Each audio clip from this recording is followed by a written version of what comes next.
चले आगे बढ़ते हैं खबरों में। बड़ी जानकारी, जहां हरियाणा कांग्रेस में हार के बाद समीक्षा बैठक की जा रही है, जहां 8 सदस्यीय कमेटी की पहली बैठक दिल्ली में शुरू हो चुकी है। बड़ी जानकारी, क्योंकि अब जिस तरह से कांग्रेस को एक बार फिर से हरियाणा में हार का सामना करना पड़ा, उसके लिए अब जो समीक्षा बैठक है वो शुरू हो चुकी है। 8 सदस्यीय कमेटी की पहली बैठक दिल्ली में शुरू हो चुकी है, जहां हरियाणा में बीजेपी ने भारी बहुमत के साथ सरकार बनाई, तो वहीं कांग्रेस अब अपनी समीक्षा हार की करने में जुट चुकी है।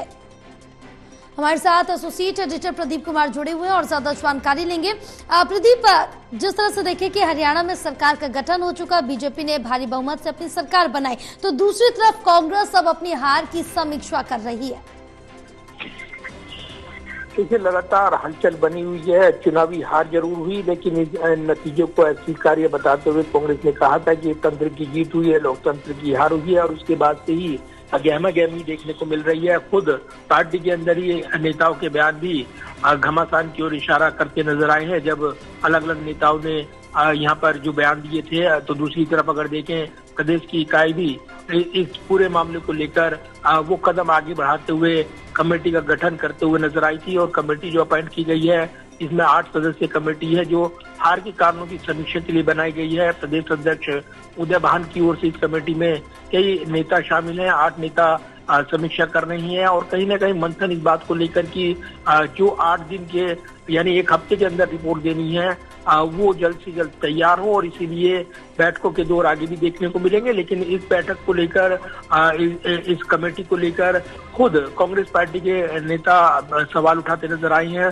शमशेर सिंह गोगी, जब उनका बयान आया आज, और उन्होंने कहा कि हार के कारणों की समीक्षा के लिए जो कमेटी बनाई गई है, उसमें जो लोग हारे हैं और जिनकी वजह से हारे हैं वो भी शामिल हैं, तो ऐसे में समीक्षा कैसे होगी। तो कुछ सवाल उठाते हुए यहाँ पर राजनीतिक तौर पर घमासान देखने को मिल रहा है।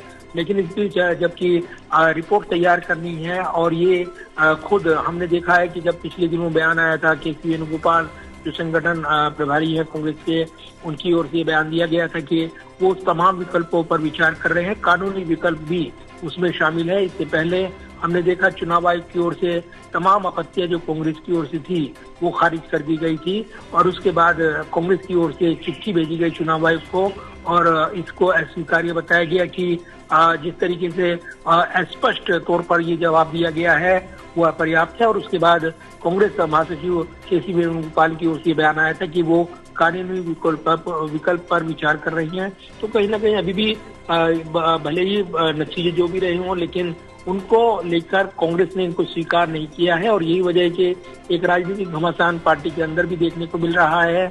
जब अलग अलग बयान यहाँ पर आते हैं, तो अभी फिलहाल बैठकों के दौर जारी रहने वाले हैं। आगे भी इसकी समीक्षा कर जल्द से जल्द रिपोर्ट आला कमान को सौंपी जाएगी, ताकि वो इस पर एक्शन ले सकें, क्योंकि इस हार के लिए हेराफेरी को जिम्मेदार कांग्रेस ने ठहराया है। ईवीएम जो बैटरी फुल रही मतगणना के दौरान, उनको लेकर भी सवाल उठे हैं, लिहाजा इसको लेकर पड़ताल लगातार चल रही है। जी बिल्कुल, तमाम जानकारी साझा करने के लिए बहुत शुक्रिया आपका।